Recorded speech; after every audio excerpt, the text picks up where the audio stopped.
Eo afaka va ianao? Eo afaka va ianao?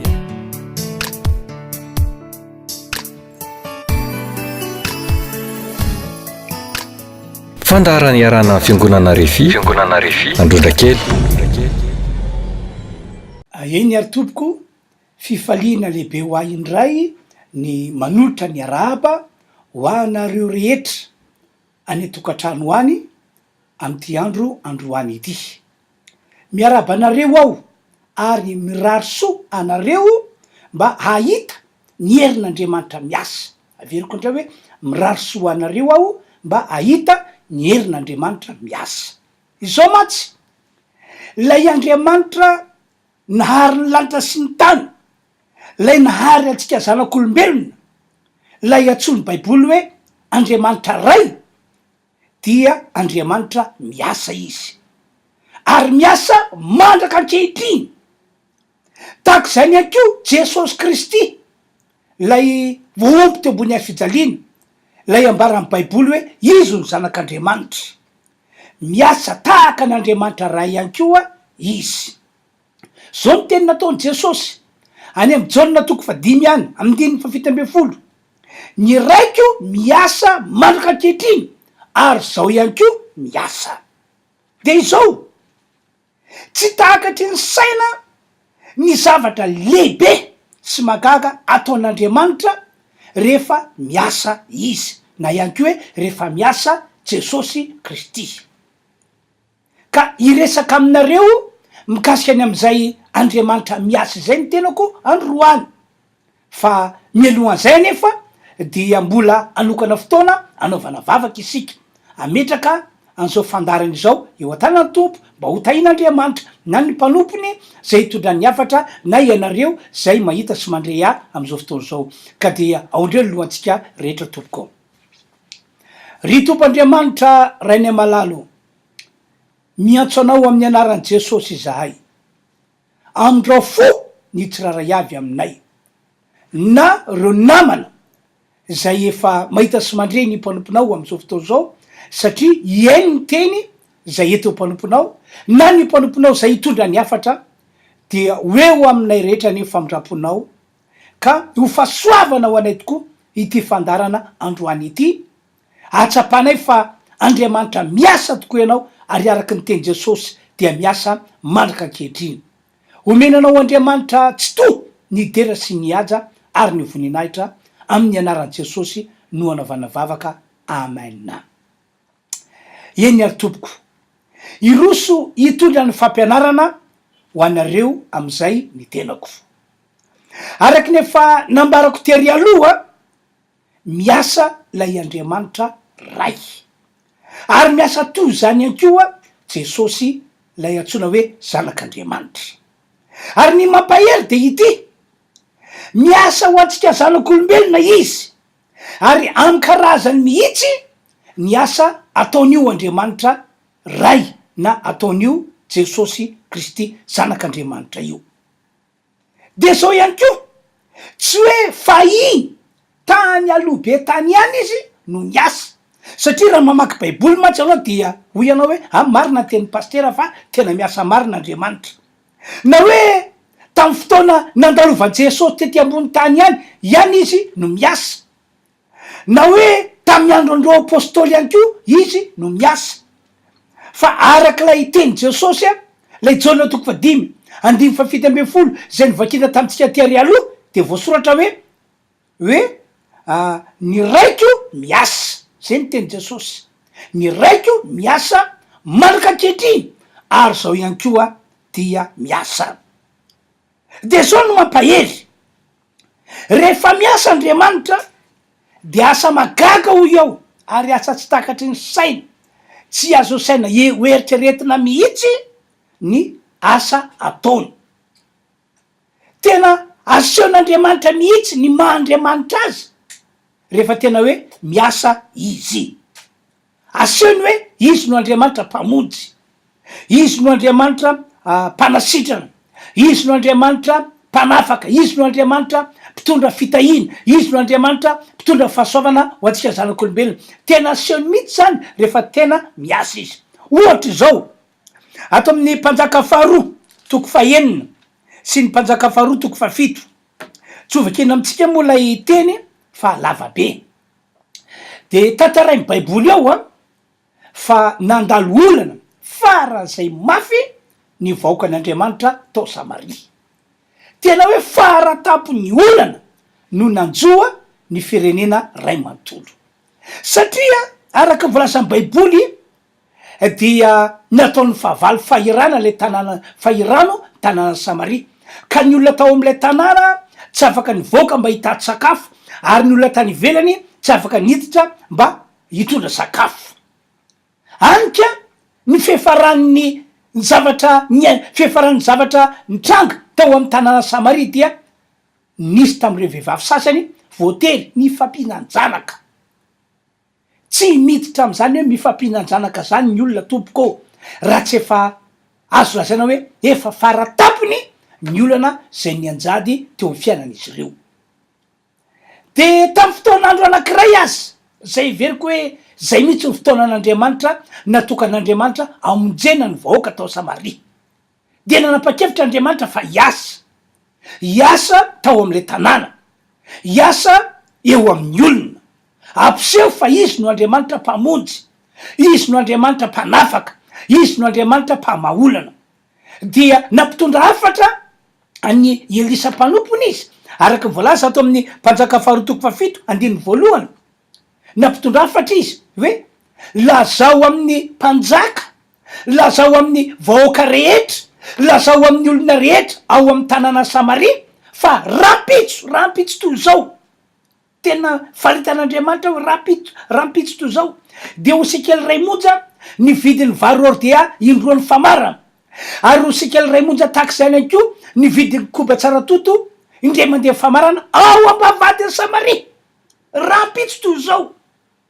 De nambaran'ny mpanompon'Andriamanitra Elisa tamin'ny fomba ofisialy zany hafatra nampitondrain'Andriamanitra za. De niorakoraka ny olona, tetehaka ny olona, tena faly be ny olona, ary niny hoe ho tanteraka tokoa zany satria Andriamanitra no miasa. Fa tao anatin'izany nefa nisy lehilahy anankiray atao hoe io lehilahy io lehilahy malaza, lehilahy fitenam-panjaka sy ny sisa dia asa no misainy amin'ny maha olombelona. De tsy nino izy hoe tsy possible zany hoe androany mafy be ny fiainana, sarotra be ny fiainana, lafo be ny vidim-piainana, rampitso nefa dia omora be, tena omora be vidim-piainana. Tsy possible zany ozy izy.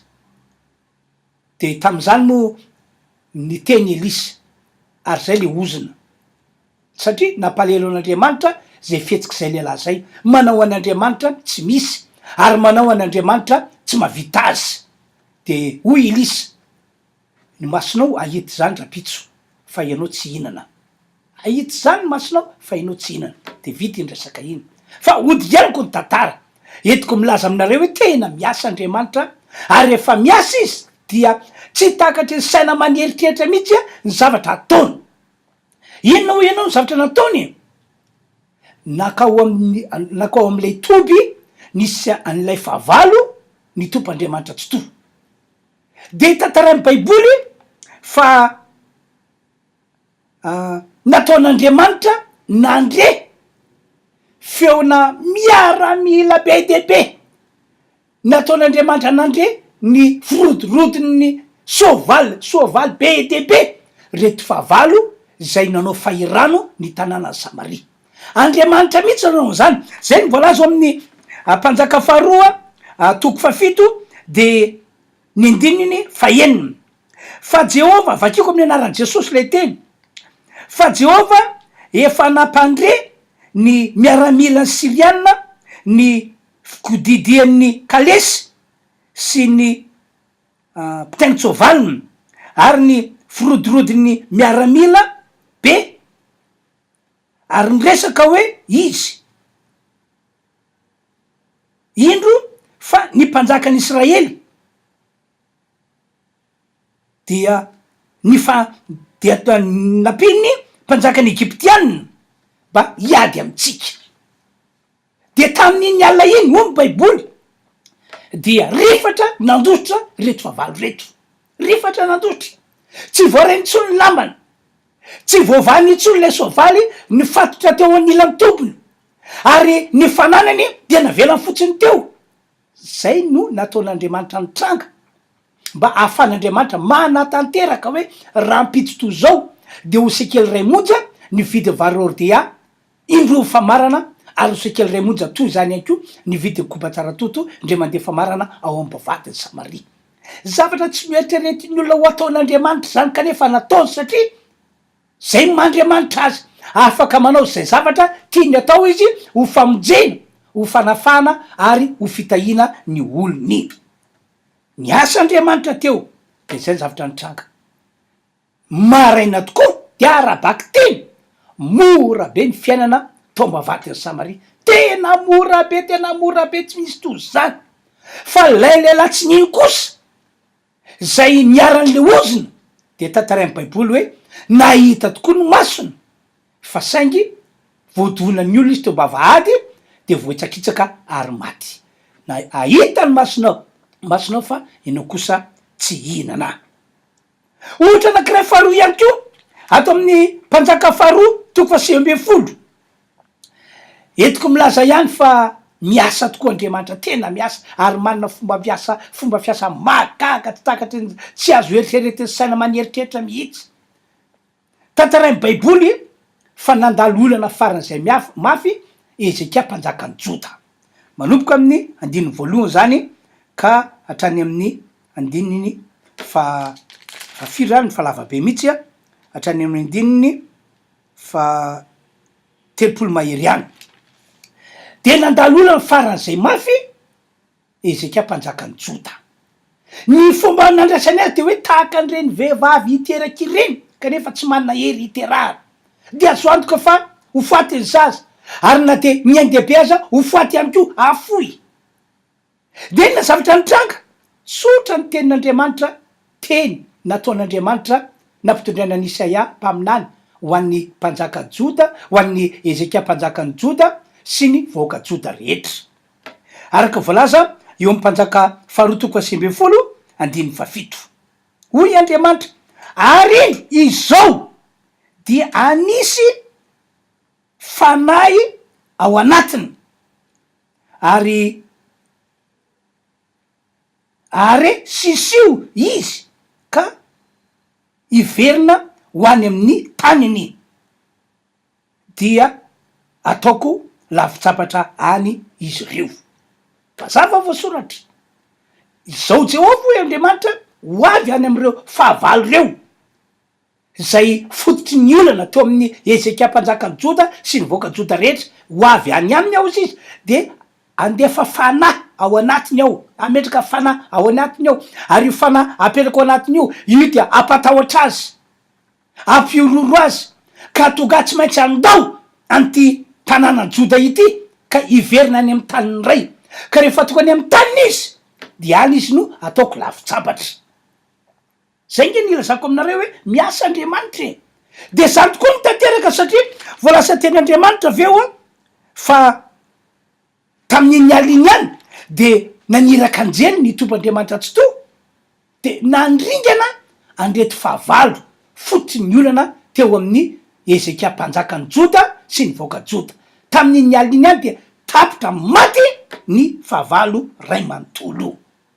Riavanao averiko ndray hoe miasa Andriamanitra, ary rehefa miasa izy dia zava-magaga tsy takatry saina, tsy azon'ny saina eritreretina zavatra ataony eo amin'ny olona mba amonjeny ny olony, mba anafany ny olony, mba hitahiny ny olony. Any amin'ny Luka ihany ko 5 de mitantara teny Andriamanitra fa nanarato Petera sy ireo namany fa tsy nahazo na inona rehefa maraina ny andro de tapa-kevitra ny ody ry zareo. Tamin'izay fotoan'izay indrindra nefa dia tafoana tamin'i Jesosy Petera sy ny namany. De teo zany Jesosy nampiseho hoe miasa aho, miasa aho mahavonjy, miasa aho mamaolana, miasa aho mitondra fitahina. De hoy Jesosy, mandehana miroso amin'ny lalindalo le ianareo dia atsipazo ny arato mba azahoanareo azandrano be dehibe. De rehefa nanaiky an'izay teny zay ry Petera de tena naseony Jesosy hoe miasao. Ka tamin'ny fomba magaga teo am'ilay ranomasina nanaratona zay tsy nazahoana inona inona teo ihany izy ireo no nasainy Jesosy nanarato. Fa saingy Jesosy niasa niaraka tamin'izy ireo de iny nanitranga nahazo trondro be de be ry zareo ka rehefa ny fenona ny lakana de fa saiky nyledika mihitsy ny lakan'ny Petera sy ny lakan'ireo namana zay nanampy a Petera tamin'izany fotoana zany. Ry hafanao miasa Andriamanitra. Ny raiko miasa mandrakak'itriny ho Jesosy ary zao inko miasa. De zao no amafisiko aminareo. Zao no amafisiko aminareo. Hatram'izao an'izao de mbola miasa lay Andriamanitra ray ary mbola miasa tahaka zany ihany koa Jesosy lay zanak'Andriamanitra ho famonjena, ho fanasitranana, ho fanafahana, ho fitahina antsika zanak'olombelona. Normal be mihitsy zany satria izy no tsy miova ny teniny, tsy miova ny heriny sy ny fahefana. Averiko indray le teny nataony Jesosy, ny raiko miasa mandrakakehitiny, tsy hoe taloha ihany, tsy hoe tamin'ny andro nandalovan'i Jesosy tety ambony tany ihany, tsy hoe tamin'ny andron'ireo apôstôly ihany fa hoe mandrakakehitiny ary zao ihany koa dia miasa. Zava-misy anefa de zao, maro amin'ny olona no tsy mahatsapa ny famarinany zany. Amin'ny olona sasany tahaka ny tsy misy zan'Andriamanitra miasa izany, tahaka tsy misy zan'Andriamanitra miasa zany satria tsy mety mahatsapa an'Andriamanitra miasa eo amin'ny fiainany ny maro amin'ny olona. Ny sasany ray mieritra fa taloha ihany zan'Andriamanitra zany no miasa, hoe tamin'ny andron'ireo zanak'Israely, na hoe tamin'ny andro nandalovan'i Jesosy tety ambony tany, na hoe tamin'ny andron'ireo apôstôly ihany. Ohatrany ny fomba fitenin'ny olona sasany. Ry havana, eritreritry ny olona tsy mbola nahita, tsy mbola natsapa zany atao hoe Andriamanitra miasa zany tantaraiko aminareo zany. Ijoro vavolombelona aminareo aho fa tena miasa Andriamanitra ray ary miasa mandrakakehitiny, miasa tahak'izany Jesosy Kristy. Voaingana zao tamin'ny herinandro ambony iny dia tafaresaka tamina renim-pianakaviana anankiray niaraka tamin'ny zanany voateraka izy, de niaraka tamin'ny reniny ihany koa io ramatokely voateraka io.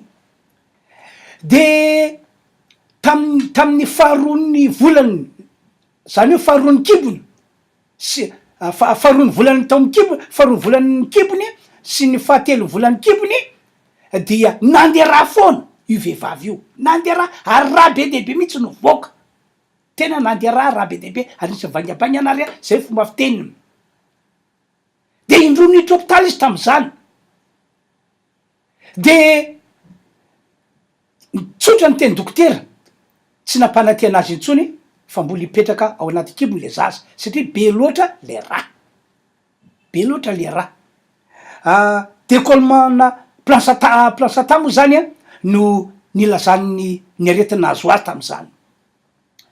De ny fianakaviana sy rolo-patana azy de hoe aza mandany vola makany ny hôpitaly tsony ianareo, aza mandany vola be antsony fa io tsy maintsy lasa io zaza io, tsy maintsy votsitra io, tsy hipetraka koa io fa be loatra zay rà navoaka izay.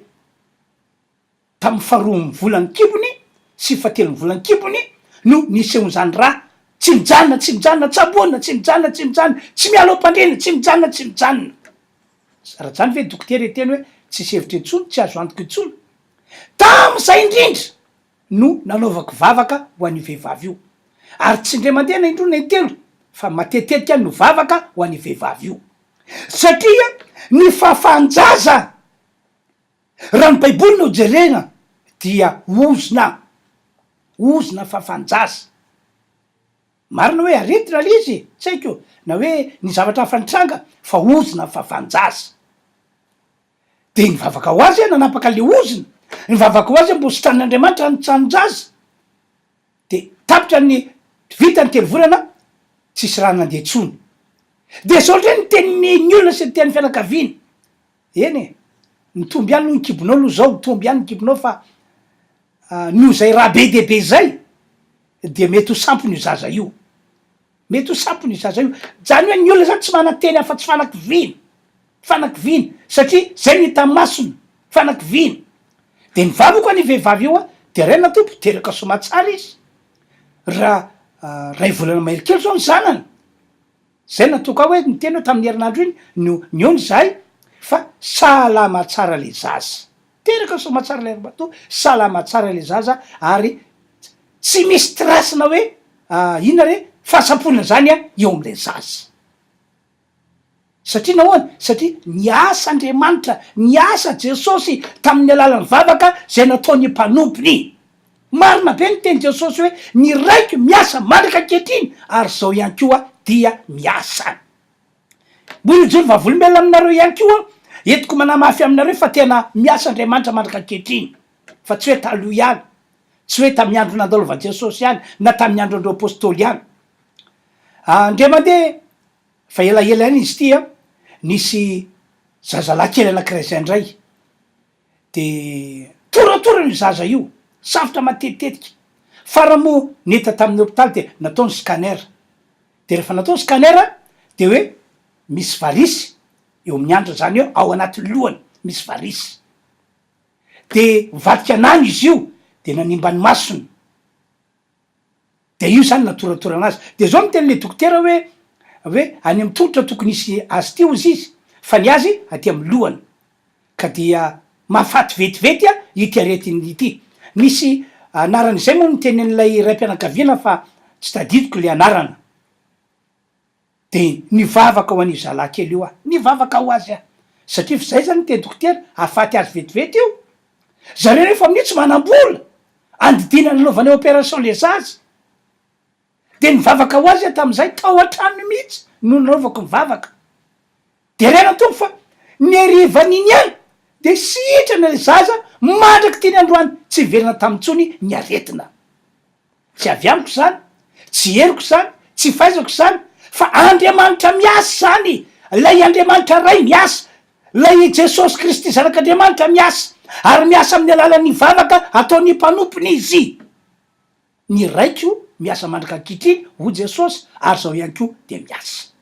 Ny fantany apetraka de zao, ahoana no atao zany mba ahitana sy atsapana ny herin'Andriamanitra miasa eo amin'ny olona, eo amin'ny tena. Voalohany, efa nanome vahaolana ny tomp'Andriamanitra.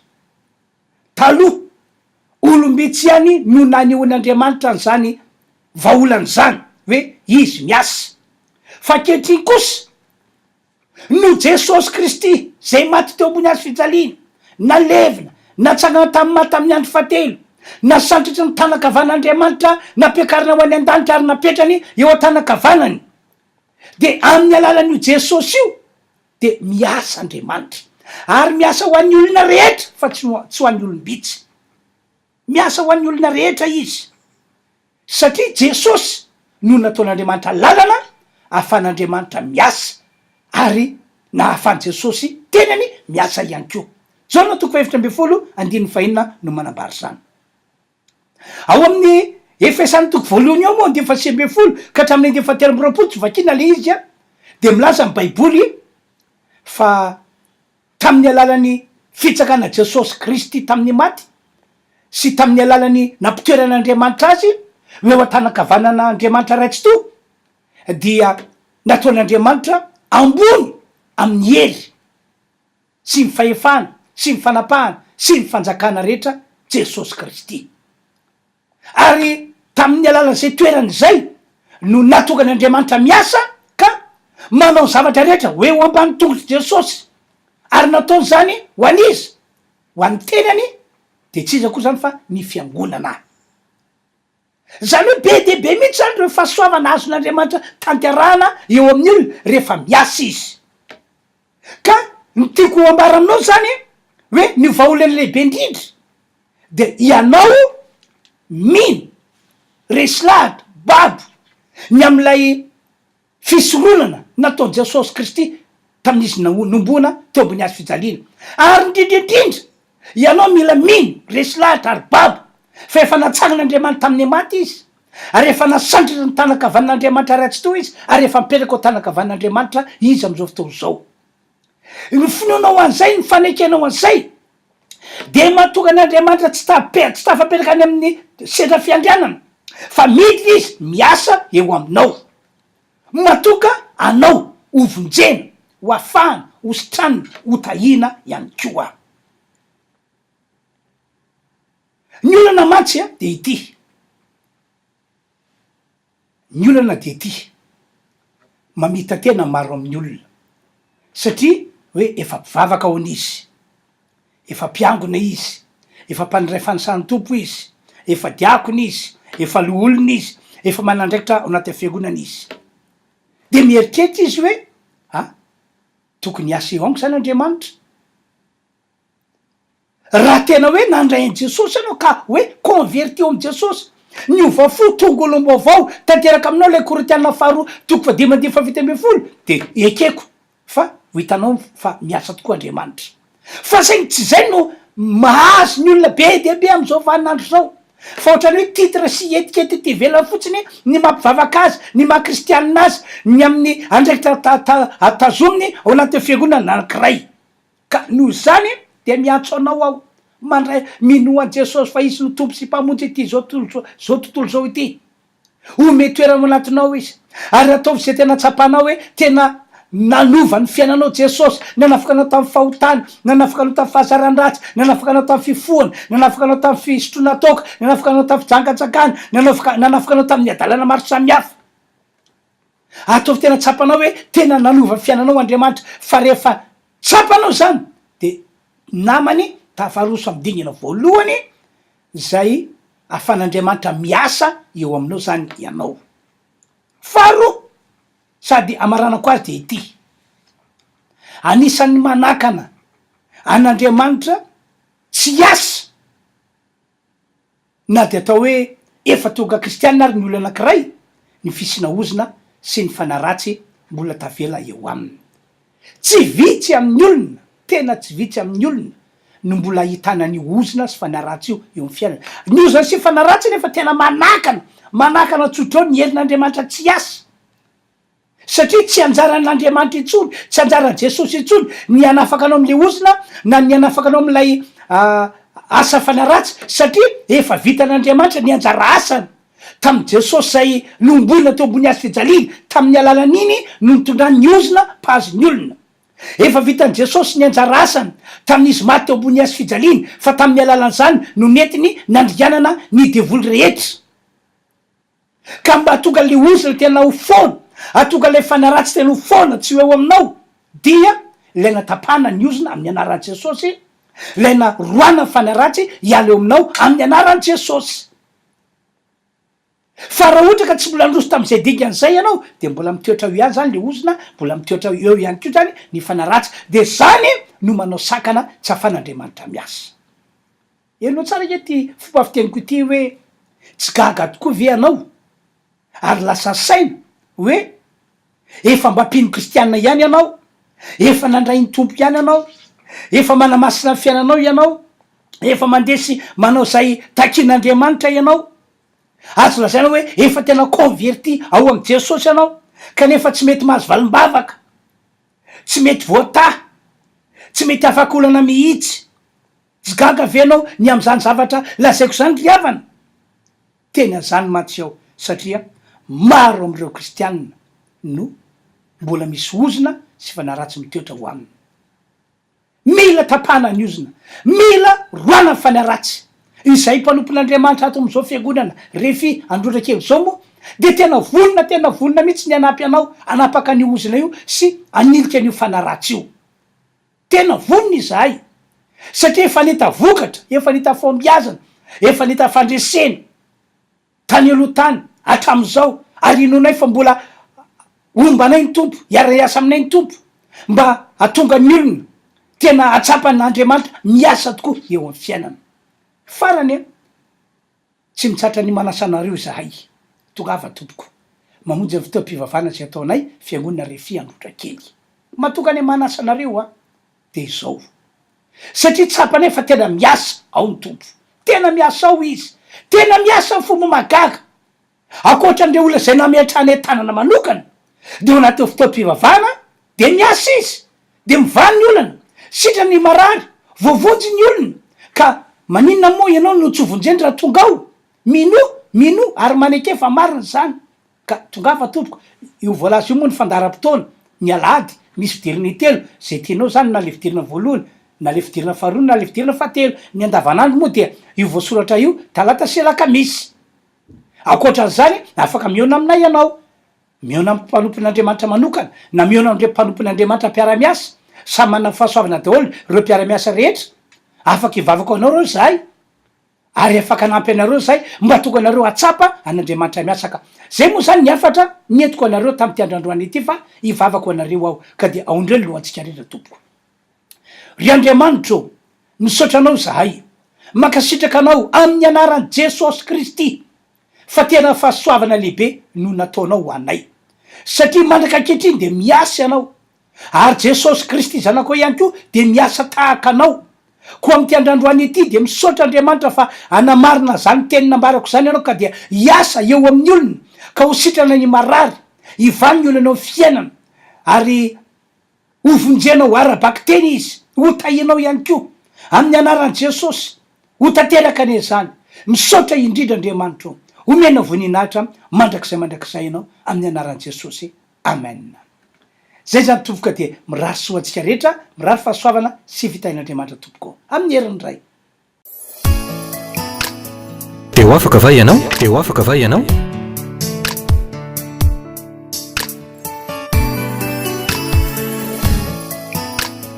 fandaharany iarana fiangonana RHEFI Androndrakely